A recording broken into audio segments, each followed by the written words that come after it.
परीक्षित भावुक थे, डूबे हुए थे उसके गुण को सुन करके, उस गुण में डूब गए। सो उन्होंने भावुकता में सोने में वास दे दिया। अब देखिए, इसका तात्पर्य है कि सोने में तो कलयुग का वास है, लेकिन भगवान कहते हैं कि धातु नाम अस्मिन कांचन, धातु में सोना मैं हूं, ये परमात्मा कहते हैं। और यहाँ तो कलयुग का वास सोने में है। तो सोने में परमात्मा है, भगवान है कि कलयुग है? तो इसका सीधा सा अर्थ ऐसे कि जो अधर्म के द्वारा, अन्याय के द्वारा, अनुचित मार्ग के द्वारा कमाया गया धन है, उसमें कलयुग का वास होता है। और वो धन कभी आपका विकास नहीं होने देगा, वो आपके घर में क्लेश विघ्न उत्पन्न करता रहेगा। लेकिन जो न्याय द्वारा अर्जित धन है, उसमें भगवान का वास है। इससे बचने का एक सिंपल सा उपाय है। गोस्वामी बाबा कहते हैं, क्या कहते हैं, आइए सुनते हैं।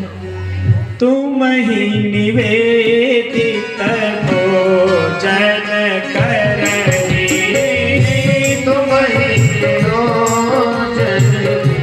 भोजन करही, तुम ही निवेदित भोजन करही, तुम ही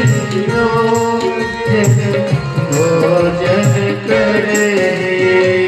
प्रभु प्रसाद बट भूषण धरही, प्रभु प्रसाद बट भूषण धरही, तुम ही निवेदित भोजन करही।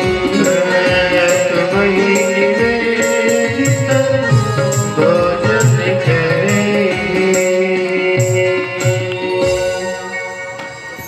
सिंपल सा उपाय, जो भी आप ग्रहण करिए उसको पहले परमात्मा को अर्पित कर दीजिए। आभूषण बनवाइए, उसको पहले प्रभु के चरणों में चढ़ाइए और उसको प्रसाद रूप में धारण कीजिए। नया वस्त्र खरीदिए, भगवान को अर्पित कर दिए, फिर उसको पहनिए।